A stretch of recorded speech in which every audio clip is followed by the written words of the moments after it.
All right, so the state of Elm. Agenda. I'll tell you who I am because what? Who am I? Then we're going to go over like why the state of Elm exists, the questions for this year, the results, and some conclusions. And hopefully I will have time for questions, but this clocks in real close to 20 minutes, so like we'll see. So that's me. Yeah! I'm Brian Hicks. I do Elm stuff. I organize ElmConfs, the State of Elm. I wrote a book called The JSON Survival Kit. I've worked at narrating for a week, if that means anything to you. Hooray! You can get me at brian@brianthehicks.com. You can just email me, and I answer all the emails that I get, except the ones that I don't. And you can find me on the Elm Slack at @BrianHicks, or on Twitter or GitHub at the same name. So, what is this survey for? Why do we do the State of Elm survey? So, to answer that, I'm going to tell you a story. I got into Elm because I saw Richard's talk in Strange Loop like 2 or 3 years ago now, and I wrote an Elm app, and I was like, oh, this is wonderful. And so I go to Richard on Slack, and I say, hey, dude, when's the conference? And he goes, when you make it. And I go, oh, well, that's interesting. It had not occurred to me that like I could just do that. So I started. I said, okay, before I can do this, I've got to answer some questions. How many people are there? What are their experience levels so we can tailor talks to them? What problems can this conference solve for the people who attend it? Where is it? When is it? And how much can we charge? We need to know a lot of questions before you can organize a conference. So we set out and we created the State of Elm 2016 with feedback from community members and Evan and Richard. And it had 10, 12 questions based mostly on the State of Closure 2015 questions, which weren't all applicable. So it worked great. We got 614 responses. I put on ElmConf. There's mostly professional Elm users responded. There were enough in America that we could put a conference on, and it worked. So you can go there. You already went there. I should just not put this slide up. That's fine. Bye. Okay, time passes. Like, we did ElmConf, we did the survey, I presented the results, we found the results, they were cool. I was super happy, even though I had to scrub 614 responses, which was, it took a while. So, I said, well, what can we make better? So, what can we make better? What problems did we have last year? So, first problems, I had location, but I messed it up. I forgot South America. That's a whole continent. And I tell you what, they were not happy that Simón Bolívar roamed all over their continent and like freed them from the Spanish just to like, for me to forget them in a survey. So this year we dropped the location field. Another problem was job title.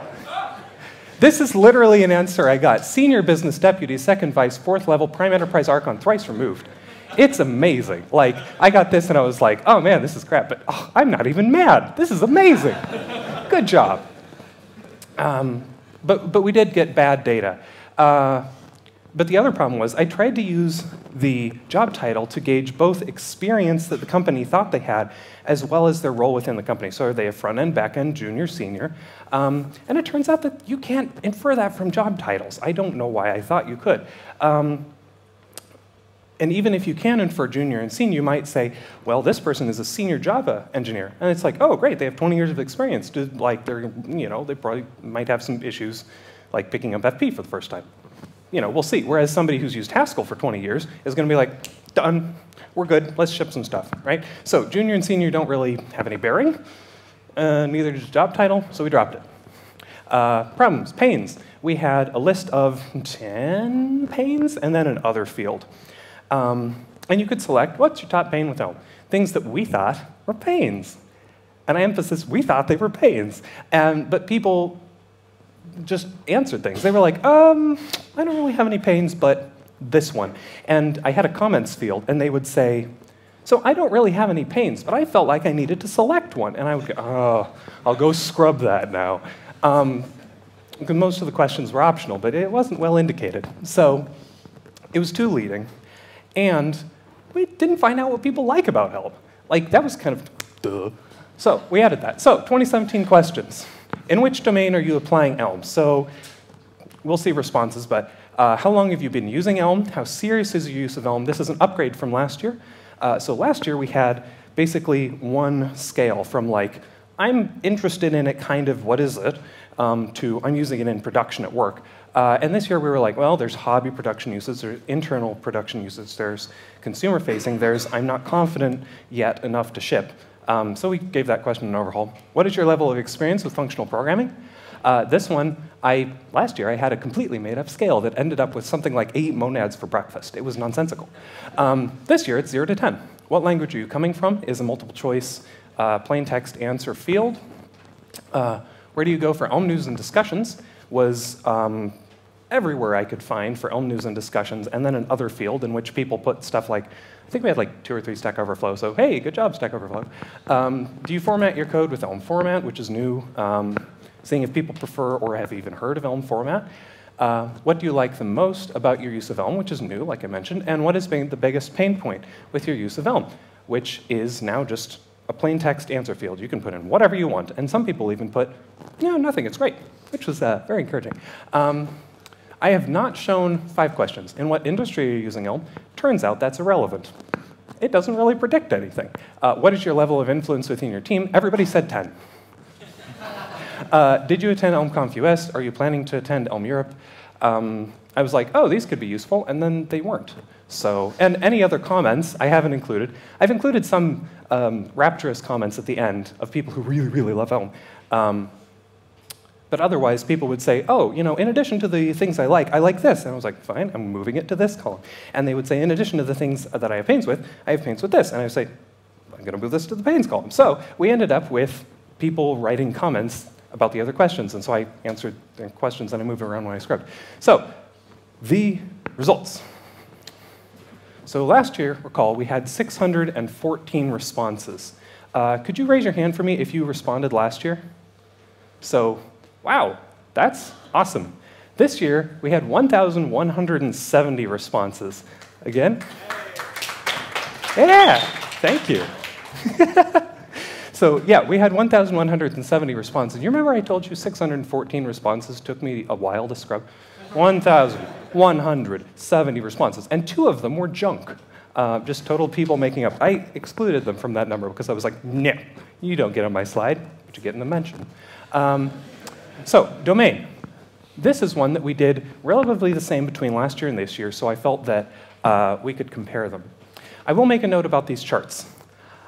We've seen some wonderful examples of data visualization today, and to end the day off, Google Charts. So,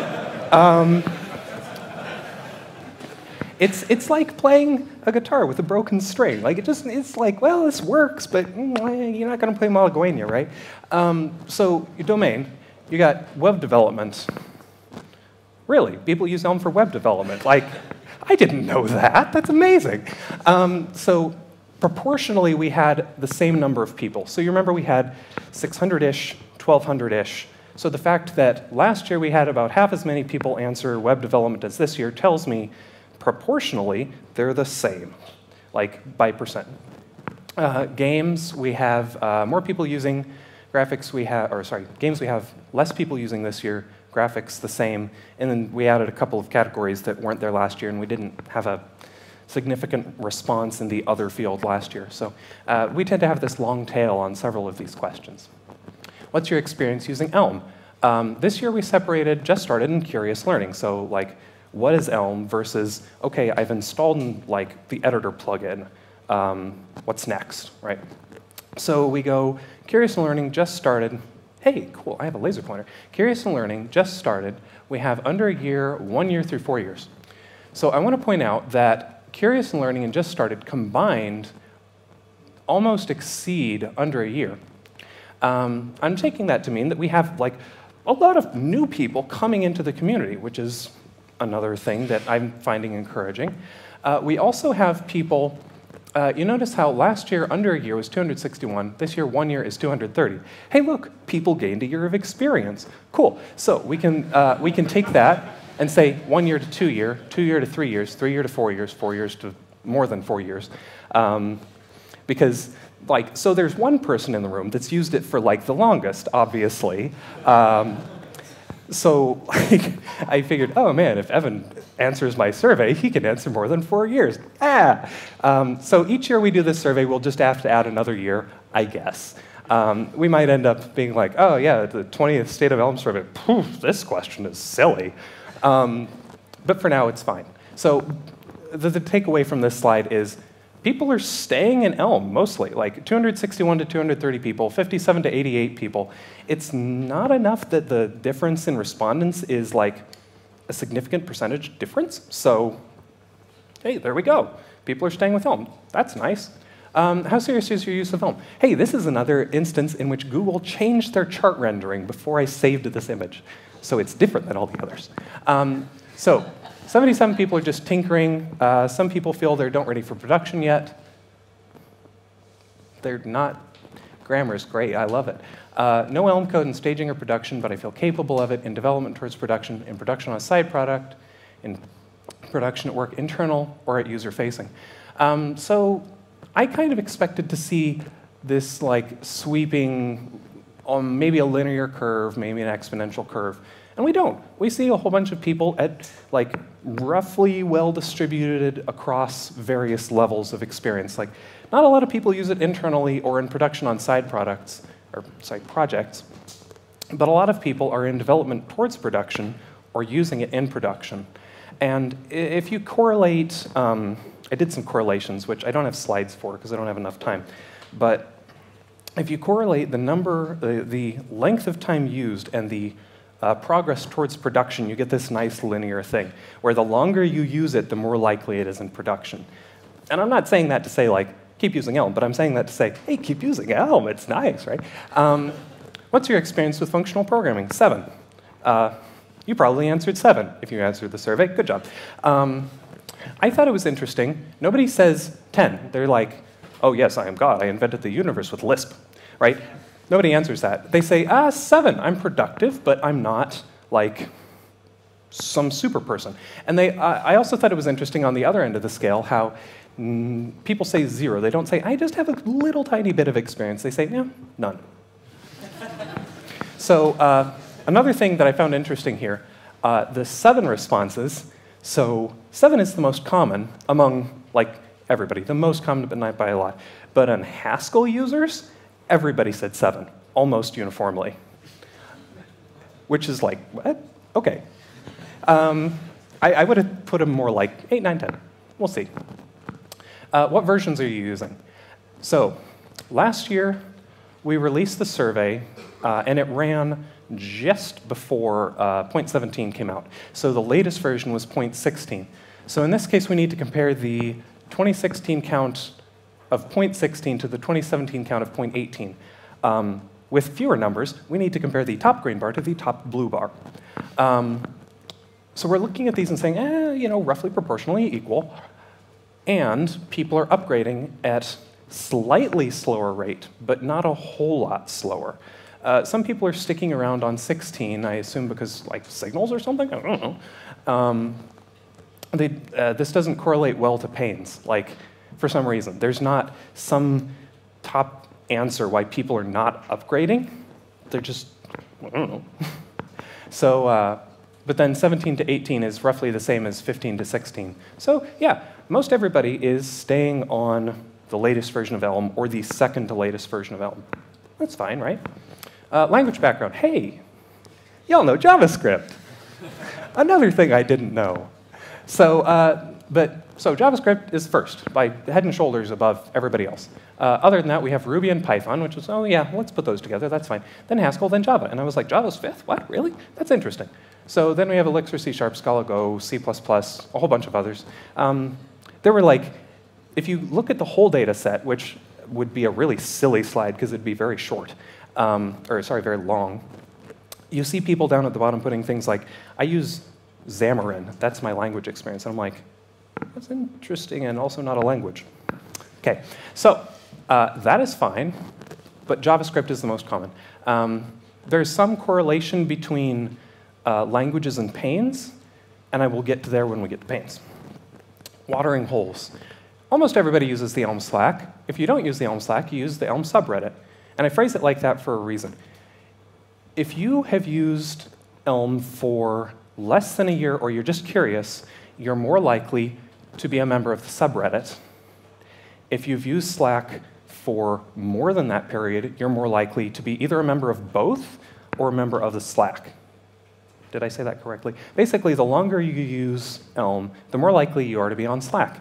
And since the Slack is pretty uniformly helpful, like, everybody just go join Slack. Like, just do both. If you're not doing both, like, that's fine, but Slack's helpful.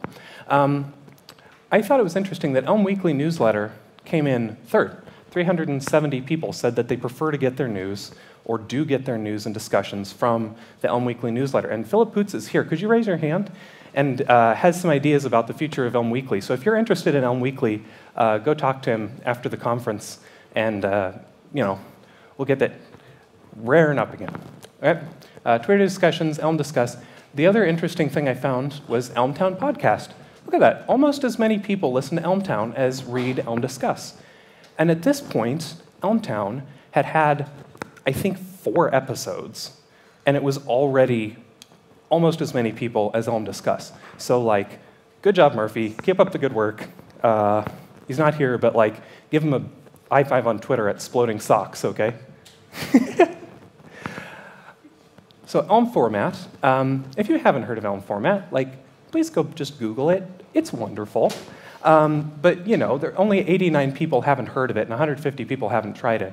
I shared this in a Slack channel, and Richard looked at this and said, hey, look at that. 91% of the people who tried Elm Format like it. And I said, well, that's interesting. I hadn't thought to calculate that because I am the dumb. But like, we correlated this and said, if you're using it for under a year, okay, it didn't change, good. If you're using it for under a year, or you're just curious, you're in these first 2 categories. I haven't heard of it, or I've heard it, but haven't tried it. Oh, sorry, these got elided. I have not previously heard of Elm Format. I have heard of Elm Format, but have not tried it. I've tried Elm Format, but prefer not to use it, and I prefer to use Elm Format. Okay, so if you've used it under a year, you're probably not using Elm Format yet. If you're using it for a little bit or a year, you probably prefer to use Elm Format, and the longer you use Elm, the more likely you are to use Elm Format and to prefer it. So, use Elm Format. It's a nice piece of software. Things that people like about Elm. The type system. Really cool. Great error messages. Pure functional, the Elm architecture, simplicity. There's this nice curve here, right? We get a lot of people at the top and not a lot of people at the bottom, but there's this really long tail of things that people like. There's one I want to point out in particular here, and that's easy refactoring. If you answered, I'm using Elm in production in any capacity, you probably answered that you enjoy easy refactoring. But if you're not in production yet, you don't care, turns out. Right? So yeah, if you've got Elm in production, you really care that it's easy to refactor, and that's great for you. There's a lot of things that people are like, I like the Elm architecture, I like that I'm productive, I'm confident, it's reliable, it's immutable, I like the tooling, I like that it's a front-end language, A lot of people, actually this last one, front-end target, a lot of people said, I really like that it's not JavaScript. Well, yeah, okay, that's good. Front-end target, that's what I'm calling you. So last graph, I know this is a lot of numbers and ridiculous, wacky bar charts, but this is the last one of those. The top pain people have is with the learning curve. And this learning curve, FP, down in position 6, is a subset of learning curve in general because there were several things people had a learning curve problem with.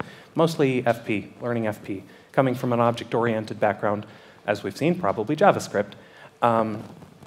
The next thing they have a problem with is JSON decoders, then JS interop, that being ports mostly. There's a little bit of kernel code in the data set, but not a whole lot. The package ecosystem. The package ecosystem is mostly people saying, I couldn't find a package to do what I needed, or I couldn't find a package to support my use of a web API. And this is mostly things like web audio, not specific browser APIs like Chrome. Boilerplate. That's a thing people have problems with.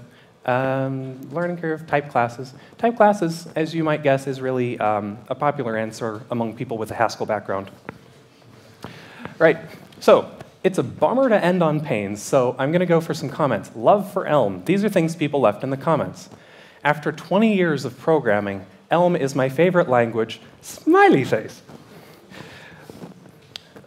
Elm is the first language I actually get my side projects done. I love it.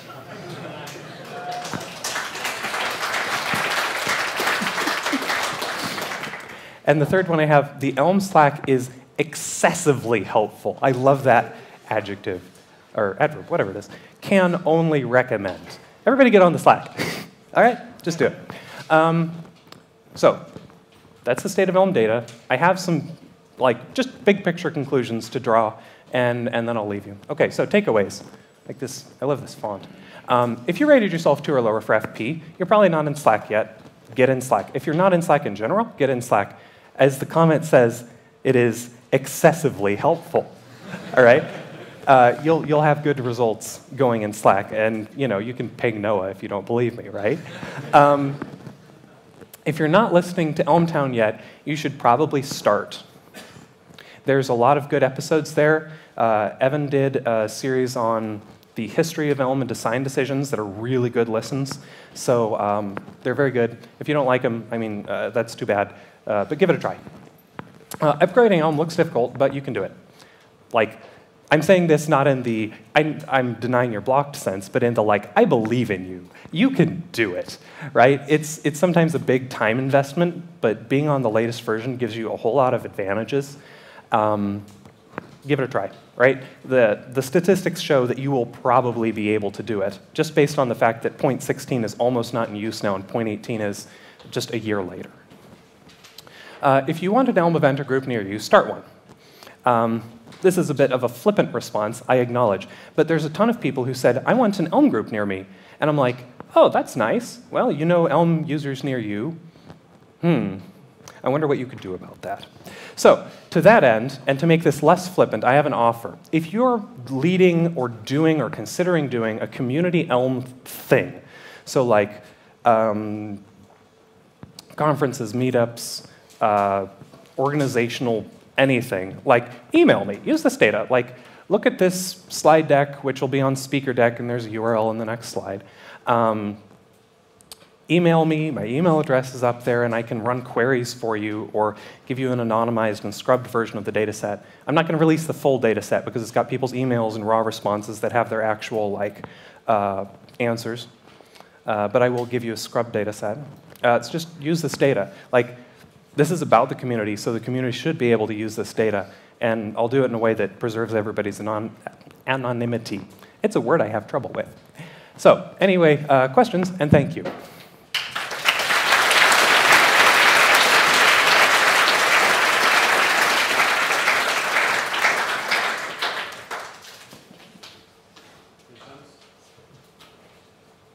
Questions? I'm going to follow you over there. Do you have any knowledge of, there were a couple of people on 0.12 and 0.13, what's their deal?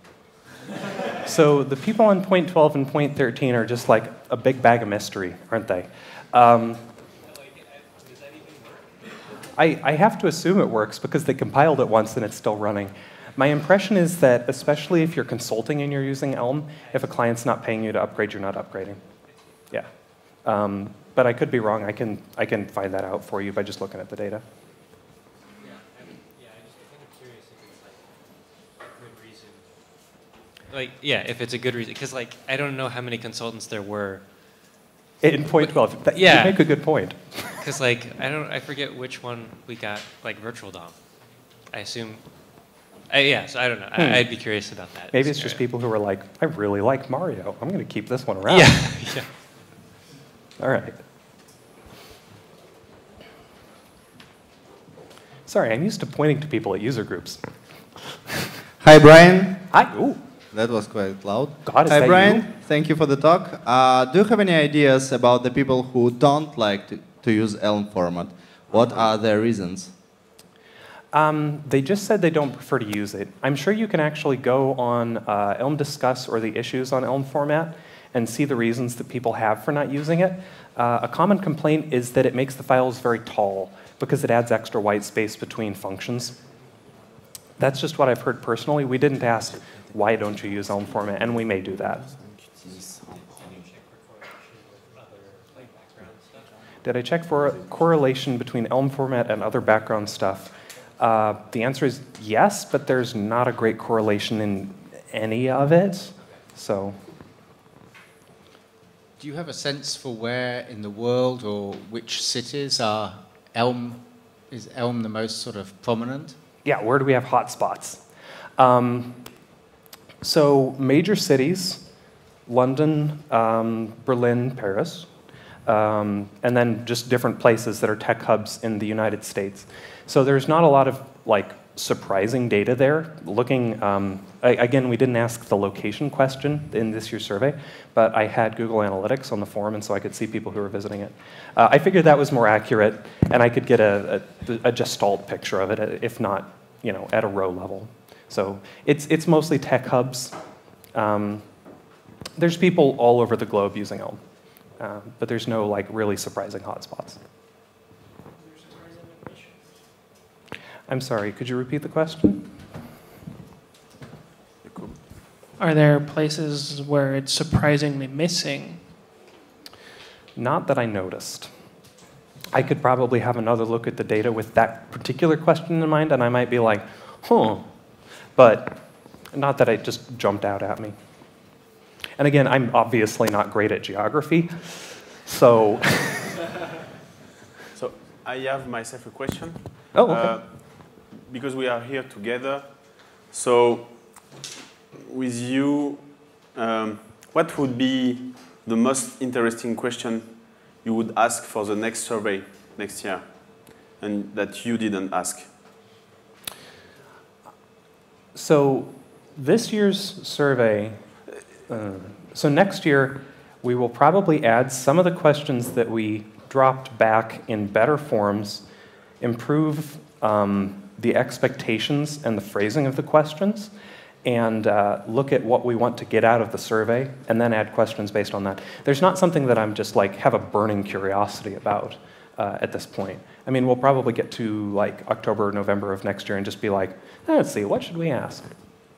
Okay. Okay.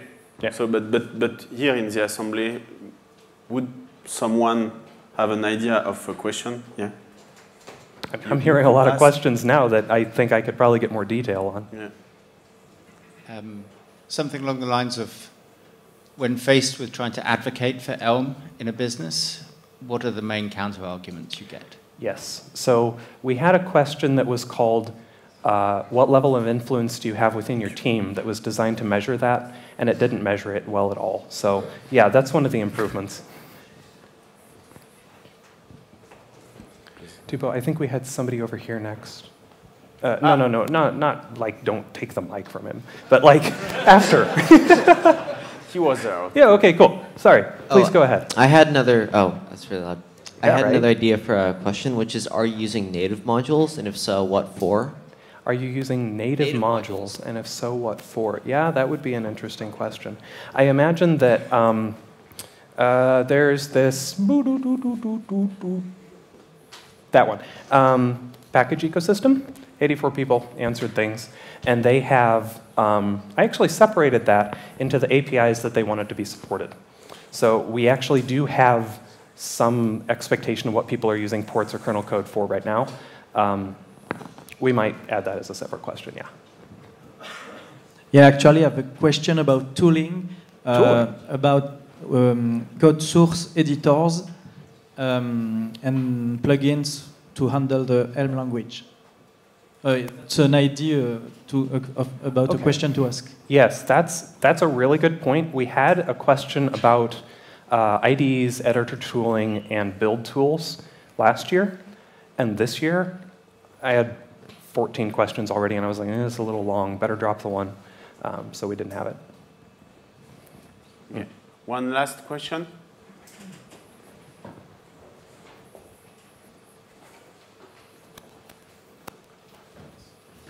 Yeah, my idea is maybe somewhat connected to paint, but it would be interesting to have a question regarding the churn of that using Elm. So why did you stop using Elm or went to another language? Yes. I don't know if we will find them with this survey though. But, exactly. Yeah. But it would be interesting to know why people are dropping. Are dropping. I think it would be interesting to know, but I also think that we know because of all of the like single-use accounts that get created on Reddit to yell at Evan. There's a little bit of that going on, and collecting it in an organized manner would be good. But like you said, I don't know how we'd reach them. And I think that was it. Yes. Yeah. Thank you so much, everybody. Thank you.